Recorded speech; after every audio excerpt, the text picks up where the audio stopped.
gente hoje atende a uma série de pedidos e fala sobre um tema delicado e muitíssimo importante, que é o mal de Alzheimer. Na verdade, a gente traz esse assunto porque o Alzheimer é uma doença que começa de forma silenciosa. Segundo os dados do Instituto Alzheimer do Brasil, já atinge mais de 1.300.000 pessoas. E esse é um fato que nos preocupa, porque a expectativa de vida aumentou e continua aumentando. Então, até 2050, o número de idosos vai quadruplicar. E com isso, o problema tende a se agravar cada vez mais. Então, a gente precisa entender sobre essa doença, a gente precisa entender sobre prevenção, se é que existe. E, para isso, a nossa produção convidou o Dr. Tiago Mônaco, que é geriatra. Ele é professor doutor da disciplina de geriatria da Faculdade de Medicina Uninove. E a nossa amiga está sempre aqui com informações muito pertinentes. Seja muito bem-vindo, Dr. Tiago Mônaco. Obrigado. É uma honra te receber, Honra viu? minha, obrigado. E olha, só para lembrar, o nosso WhatsApp está à sua disposição no 011 950 45 18 40. Você participa, manda sua pergunta, o Dr. Tiago vai ter depois a oportunidade de responder. Então, o negócio é a gente prestar atenção, entender a doença. Hoje a gente já sabe que tem um número de idosos precisando de cuidados, mas a tendência realmente é crescer, né? Tendência de aumento. Pelo menos nos países em desenvolvimento como o nosso, ainda não existe nenhuma tendência de diminuição. Doença de Alzheimer é fundamentalmente predominante entre idosos.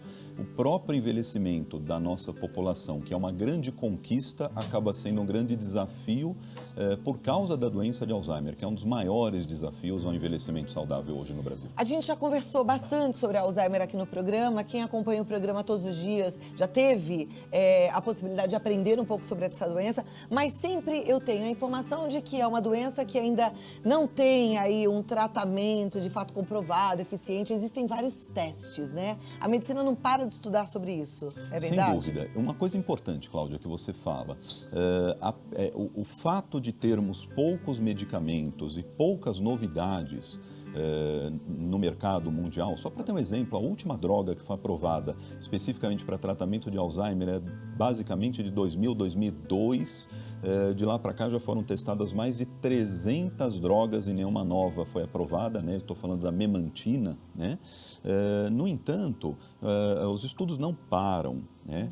É que a dificuldade mesmo existe. Primeiro que uma década e pouco atrás, sabíamos muito menos sobre a doença de Alzheimer. Então, primeira coisa que eu quero dizer para todos, sobre o mecanismo da doença, que ainda não é completamente elucidado, eu diria que nos últimos 15 anos nós aprendemos muito mais do que em todos os 100 anos anteriores dessa doença. Então, nós já temos alvos, né, até moleculares, de onde que a gente quer tentar interferir para bloquear a doença.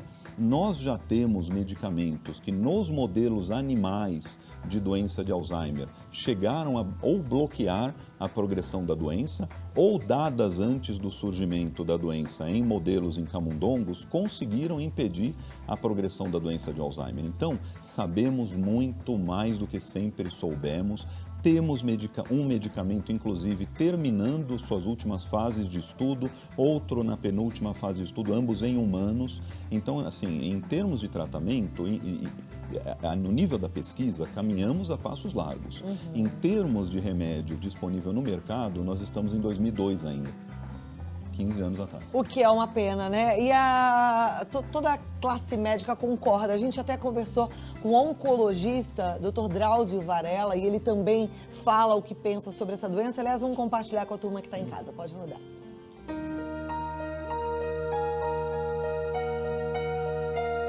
Oi, Cláudia. Essa questão do Alzheimer é um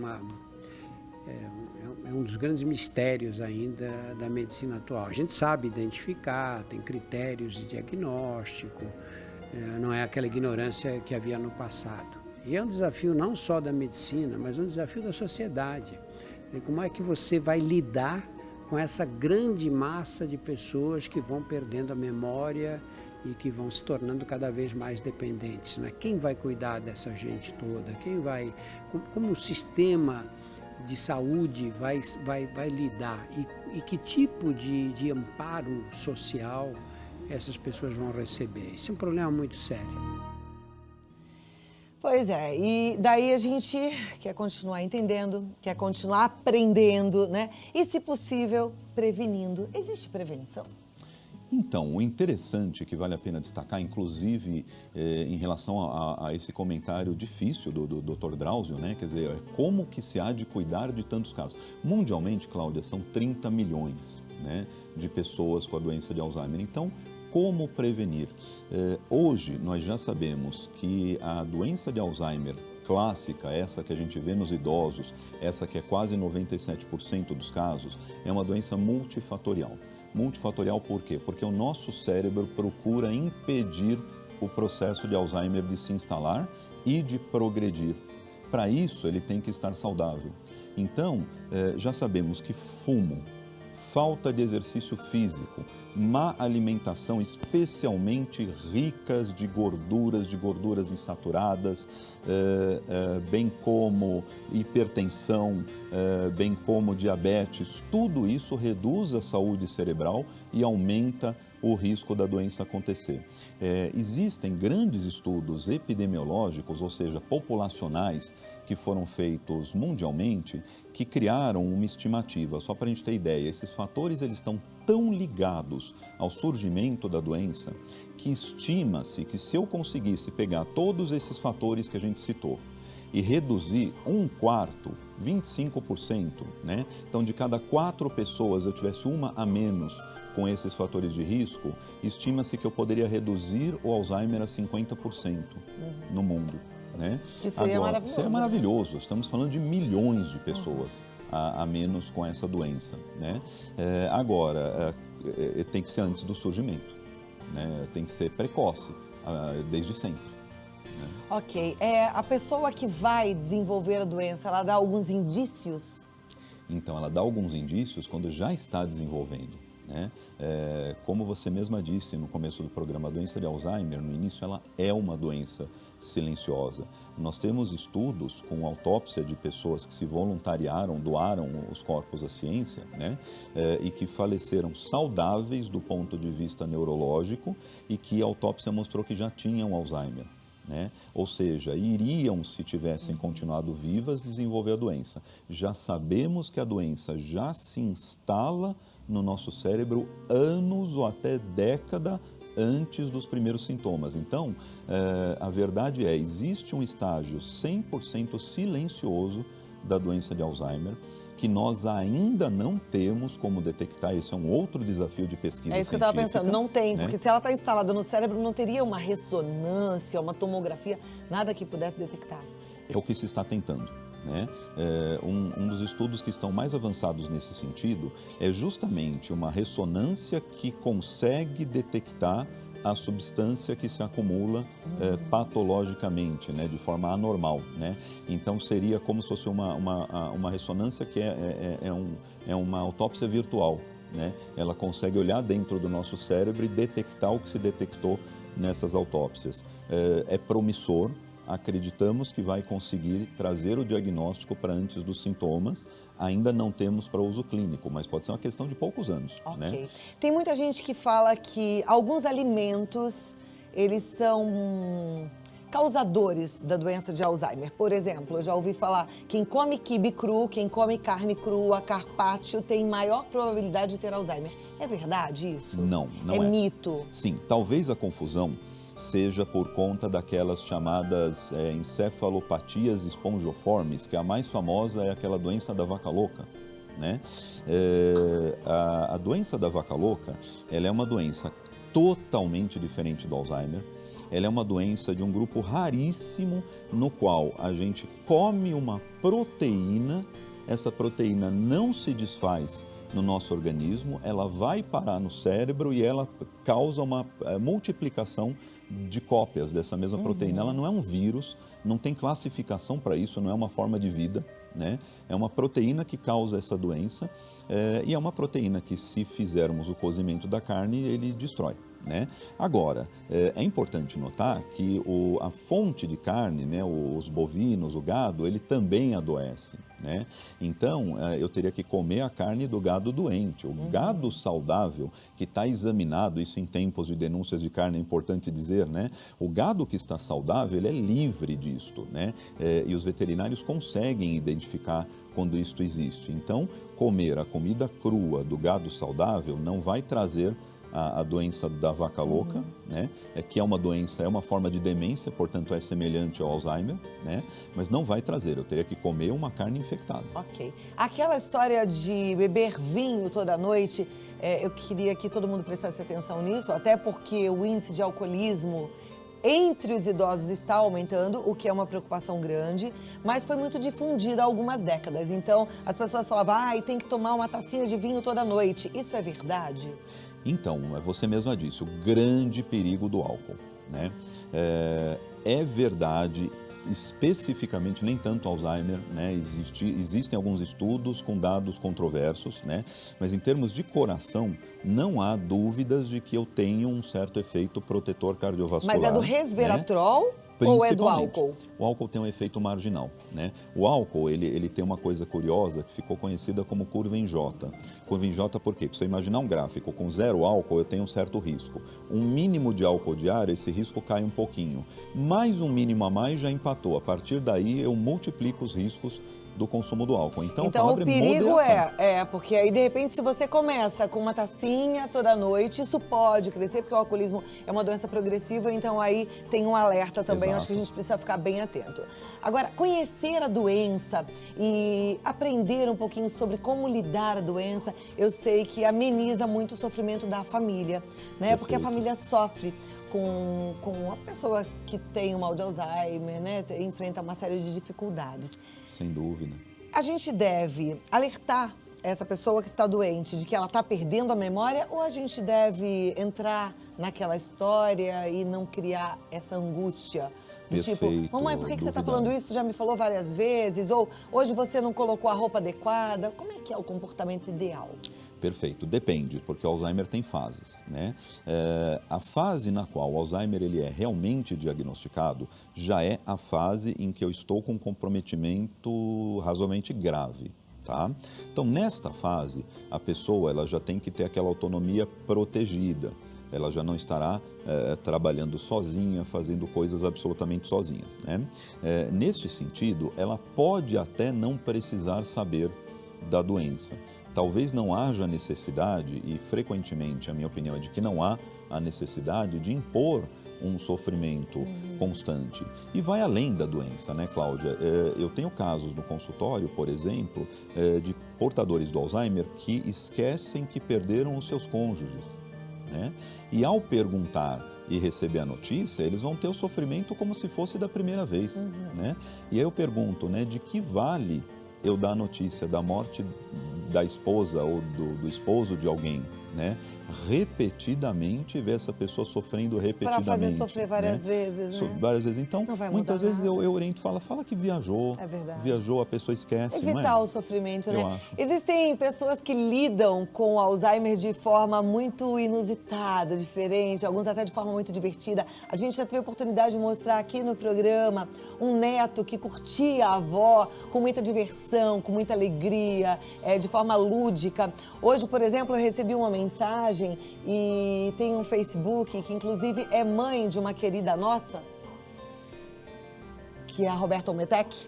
E o irmão criou um Facebook muito interessante, onde eles também compartilham um pouco desse cuidado do dia a dia, da rotina, que vale a pena até você que está querendo entender mais sobre essa doença, entrar lá, curtir a página, que é o Dona Isa Histórias para Compartilhar, lá no Face. Dona Isa Histórias para Compartilhar. Tem até tem aí o print? Deixa eu mostrar. Porque é legal isso também, né? A gente entender como é que as famílias lidam, dá pra gente força, não é? Sem dúvida. Olha, Cláudia, a família sempre sofre. tá? A princípio, né? E a pessoa que tem Alzheimer, se ela estiver bem cuidada, tiver aquele mundo, que muitas vezes é um mundo irreal, né? Mas um mundo protegido, cercada de carinho, de amor, segurança, a pessoa que tem Alzheimer, ela não vai estar sofrendo, ela pode ser feliz, inclusive, né? E o que a gente precisa também é cuidar da família. Quando a gente tem uma pessoa querida com Alzheimer, a família inteira adoece se a gente não tomar cuidado, né? Então, o que tem que ser cuidado? Primeiro, reassegurar o teu parente, o teu ente querido que tem Alzheimer, apesar da doença, ele pode estar, inclusive, se sentindo feliz, satisfeito e seguro, né? Isso já é um conforto para nós, como familiares. E, ao mesmo tempo, entender que coisas que têm muito significado para nós, por exemplo, eu já te disse, pai, que o senhor já almoçou ou já me fez. Isso tem menos significado para alguém que está perguntando pela 10ª vez, porque já esqueceu as outras 9 vezes que perguntou. Então, se eu simplesmente responder pela 10ª vez, a pessoa simplesmente vai ter a dúvida sanada naquele instante, sem sofrimento. E, ao mesmo tempo, se eu entender é próprio da doença e ele não está sofrendo, eu posso me preparar para responder 10 vezes a mesma pergunta sem um peso muito grande, né? Eu acho que é mais amor, menos julgamento, é mais aceitação, né?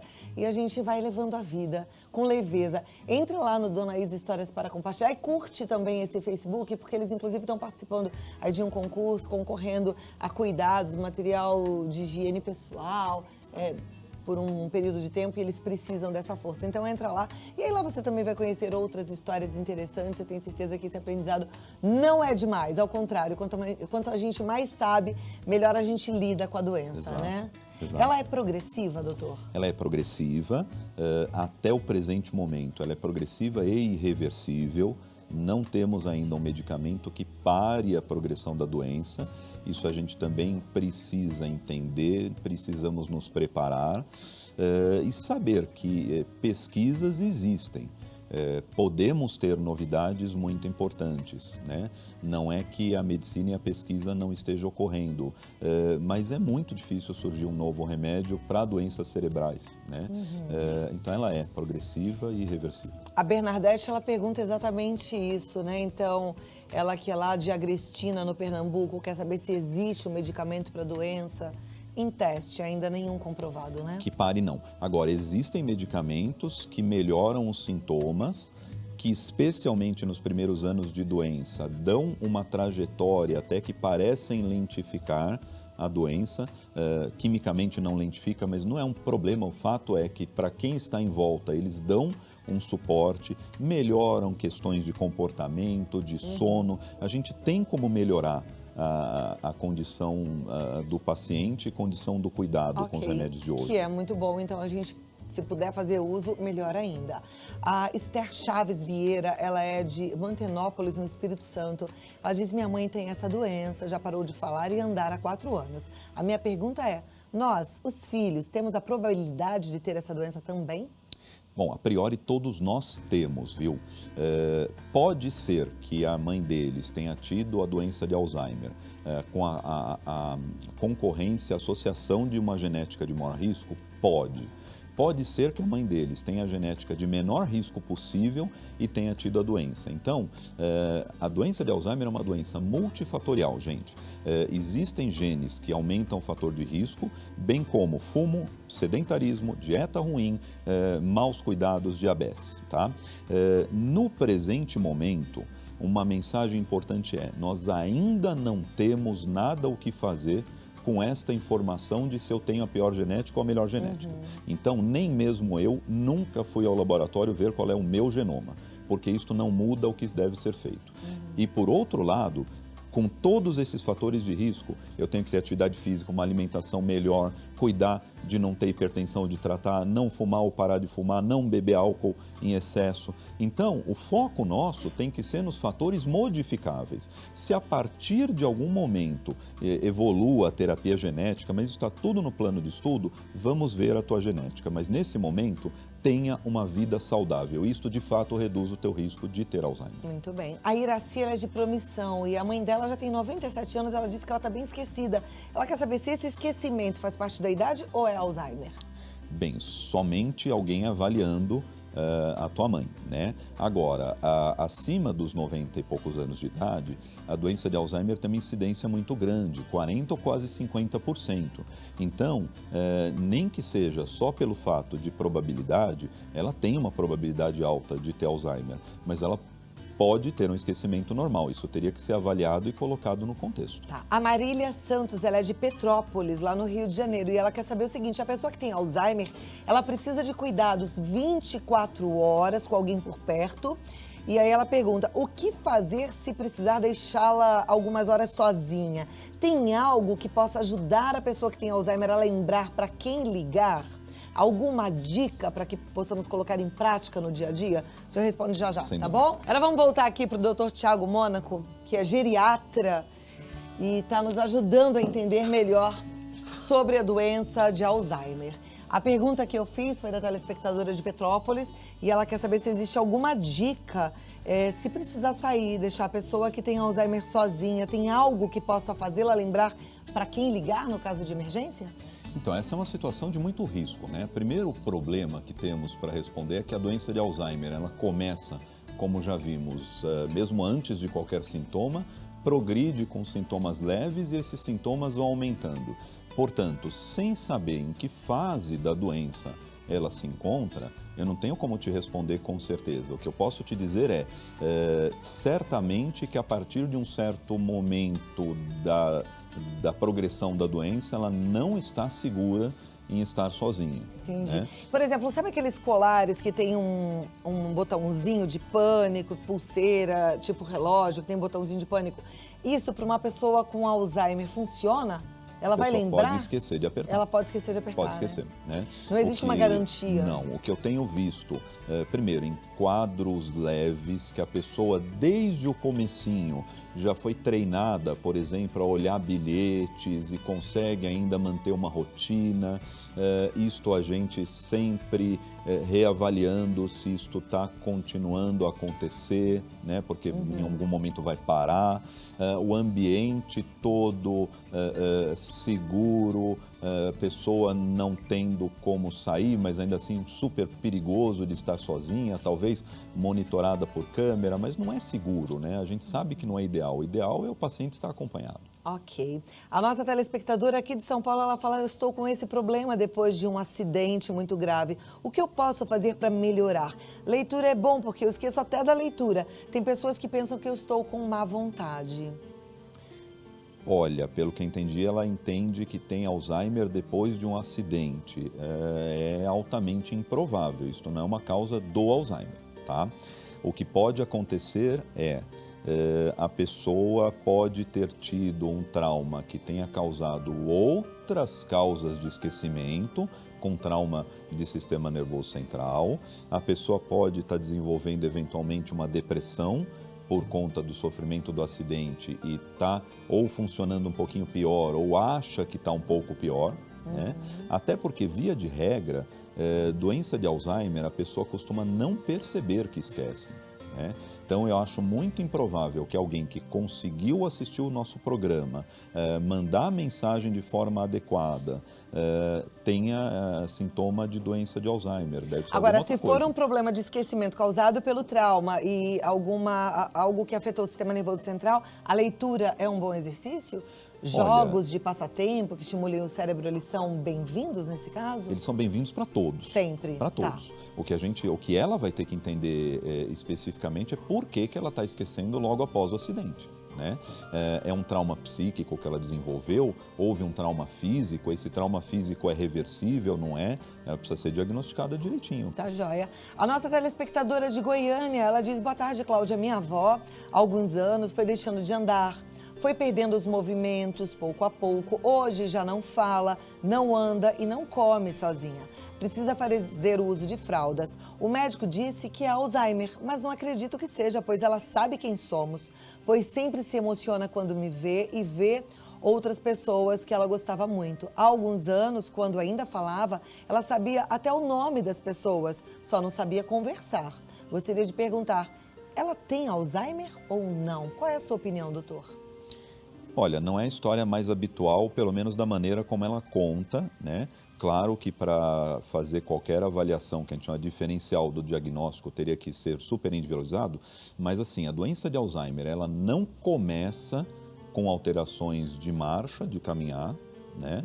Ela começa com alterações de memória, começa com alterações de linguagem, né? Esquecimentos, confusões, erros de data ou me perder no local. Essas são as histórias típicas, né? Lá para frente é que eu vou ter dificuldade de andar ou de me alimentar, etc, né? Não dá para eu dizer que é ou não é, porque precisaria realmente fazer o que a gente faz é pôr uma linha do tempo no papel e sequenciar o aparecimento dos sintomas, além de exames complementares. Mas a pergunta é muito boa, de qualquer forma, para enfatizar que, embora a doença de Alzheimer seja mundialmente, no Brasil também, a causa mais importante das síndromes demenciais, né? Transtorno cognitivo maior, que são esses em que a gente tem graves esquecimentos, ela é a principal causa, de 60% a quase 2/3 ou é Alzheimer puro ou tem Alzheimer também, mas a gente também tem que evitar rotular, né? Por quê? Porque de todos os pacientes que têm essas síndromes demenciais, no mínimo 1/3 não são Alzheimer, né? Tem detalhes diferentes de tratamento, vão ocorrer sintomas diferentes que eu preciso preparar a família, seja mudança de personalidade precoce, né? Seja dificuldade precoce de andar, e um número que é pequeno, é verdade, mas por volta de uns 5% dessas todas demências são potencialmente reversíveis se forem diagnosticadas a tempo, né? Então, embora eu já saiba de antemão, eu estou diante de uma síndrome desta, num paciente idoso, de antemão, 60%, 2/3 são Alzheimer, né? Agora, eu sempre tenho que avaliar um possível paciente de Alzheimer pela ótica do e se não for Alzheimer? Ok. E se tiver cura? Porque aí pode ter cura e aí Exato. pode ter tratamento, já que o Alzheimer não tem. Exato. A Tânia, ela é de São João del Rei, em Minas Gerais. Ela diz, como evitar a doença? Porque eu tenho 51 anos, já estou meio esquecida às vezes, vou sair e volto para ver se tem alguma coisa que deixei no meio do caminho, porta aberta, ou se apaguei o fogo, coisas assim. Às vezes fico pensando se já tomei o meu remédio de pressão, eu tomo de manhã e à noite, enfim, é uma dúvida, uma angústia que ela vive hoje com 51 anos. Sabe que às vezes eu também fico pensando, porque eu também ando meio esquecida, eu falo, será que eu tenho esse problema? A gente fica um pouco angustiado, porque sabe que o Alzheimer não tem tratamento, que não tem cura, e a gente volta e meia tá esquecido. O que é isso? E aí, respondendo a Tânia de São João del Rei, pode ser Alzheimer? Tem alguma forma dela prevenir? Ou descobrir se é? Então, primeiro, né, a forma dominante da doença de Alzheimer, que é essa que a gente chama de esporádica, ela é extremamente rara antes dos 65 anos de idade, né? Então, e bem como todas as outras demências. Então, o primeiro ponto é muito raro que ela tenha Alzheimer ou outras dessas doenças aos 51, a menos que fosse aquela doença de Alzheimer genética rara, na qual o início é tipicamente precoce e são famílias com muitas pessoas nas quais todas têm esse início precoce. Então, né? já dá para você dar uma olhada aí na sua história, na sua família e falar, não Exato, tenho isso. exato. Aí agora vamos falar um pouquinho de esquecimento, que muitas e muitos de nós temos. Eu acho que as mulheres têm mais. Por que a gente tem mais esquecimento que os homens, doutor? Porque fazem muito mais coisa que a gente. E tudo ao mesmo tempo. E tudo ao mesmo tempo e são muito cobradas A gente por todos. precisa aprender a focar, porque o estresse causa esquecimento também, falha de memória, né? A Sim. depressão também causa Sim, falha de sem memória. dúvida, sem dúvida. O sono atrapalhado, e aí Falta de nessa sono. idade que a nossa telespectadora está relatando, 51 anos, provavelmente chegando aí na menopausa, passando pelo climatério, tem a mudança hormonal também, acaba dormindo mal e aí tem falha de memória, Sem né? dúvida, tudo isto, além do que nós vivemos pelo próprio temor, a angústia do Alzheimer, nós nos cobramos. Então a gente acaba tendo certas expectativas que se eu me cobrar de ter o mesmo desempenho aos 51 que eu tinha aos 25, eu provavelmente não vou ter. Isso não significa um desempenho atrapalhado. Isso significa que um desempenho normal aos 51 não é igual ao desempenho normal de 25, né? Então, às vezes, a pessoa está simplesmente se cobrando demais. Um conselho que tranquiliza, ela precisa buscar ajuda, né, especializada, testar esta memória. Memória e raciocínio, etc., são testáveis, né? O psiquiatra, o geriatra, o neurologista, nós sabemos fazer testes que mostram se o seu desempenho cognitivo está adequado para a sua idade, né? Na minha opinião, o mais provável é que ela vai descobrir que está. Isto vai tirar um peso da cabeça dela. Isso é maravilhoso, viver sem peso, sem essa preocupação. Também responde a Kátia, de Uberlândia, também aí em Minas Gerais. Obrigada pela sua participação também, Kátia. A Jussara Marques, ela falando, Cláudia, parabéns pelo programa, sempre ajudando a todos. Esse é o nosso desafio aqui, né? A gente procura temas que possam ajudar.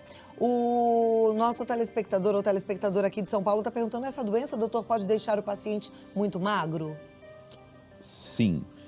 Doença de Alzheimer em estágios mais finais, ela é uma doença que faz a pessoa perder peso, né? Ela cria, inclusive, aliás, todas as demências em estados muito, muito avançados, eles vão desgovernar toda a nossa... desregula todo o eixo hormonal. Então, nós fazemos um estado de catabolismo, de consumir. Agora, na doença de Alzheimer, no começo dela, pode acontecer, por exemplo, da pessoa esquecer que comeu, da pessoa não querer se alimentar, da pessoa não querer comer aquilo que ela não aprecia tanto, que às vezes a gente se força, por exemplo, a ter uma dieta boa por querer cuidar da saúde, às vezes o paciente não quer mais se cuidar. Então, no começo da doença de Alzheimer, o paciente, do ponto de vista do organismo, tem toda a condição de manter o peso e manter a saúde física, mas ele pode não estar querendo ou aceitando comer direito. Leve este problema ao médico, né? Ou a nutricionista, ou a gente vai mexer na dieta, ou vai ter que criar estratégias para a pessoa voltar a comer bem. Respondeu sua pergunta, Neuza. Aliás, obrigada a todos vocês que perguntaram, depois perceberam que a gente já falou sobre o assunto e aí me ajudam aqui falando, não precisa mais perguntar, já entendi. É o caso da nossa telespectadora de Suzano, muito querida, muito obrigada, viu? A Maria da Glória, ela gostaria só de ter a certeza do seguinte, na família dela, a mãe tem, as tias têm, ela pergunta, eu tenho uma maior chance de ter? Então, possivelmente, né? Porque assim, a gente sempre vai ter que se perguntar, é coincidência que as irmãs tiveram Alzheimer ou elas têm algum risco genético a mais? Às vezes a gente se confunde, porque muitas vezes algo que a gente também faz em família é ter bons hábitos ou maus hábitos.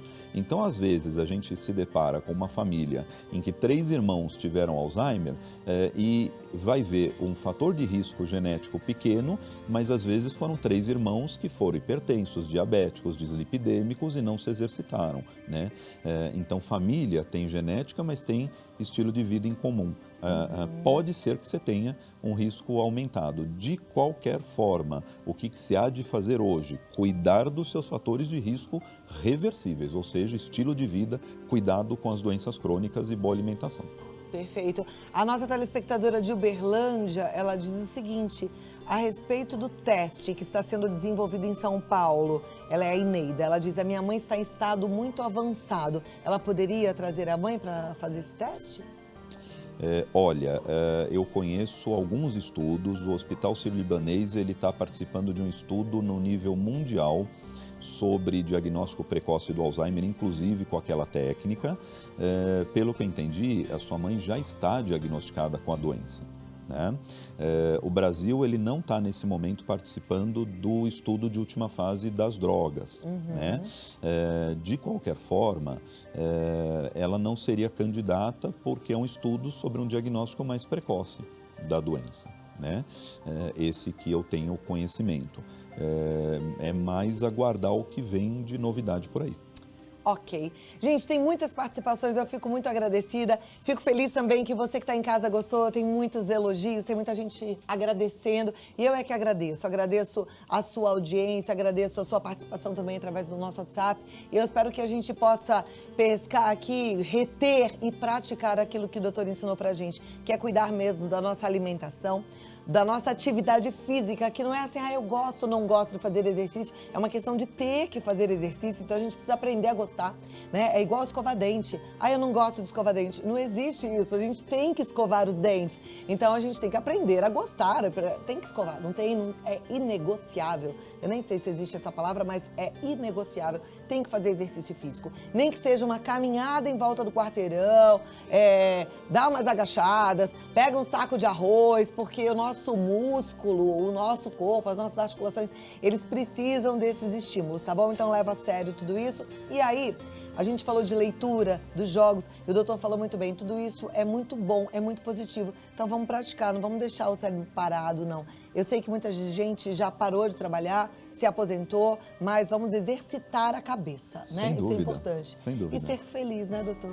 Com certeza, Cláudia. Cuidar da saúde é cuidar da vida e cuidar da nossa felicidade. Doutor Thiago Mônaco, ele está no envelhecerbem.com, entra no site que tem mais informações, ou através do telefone 011 50 51 55 72.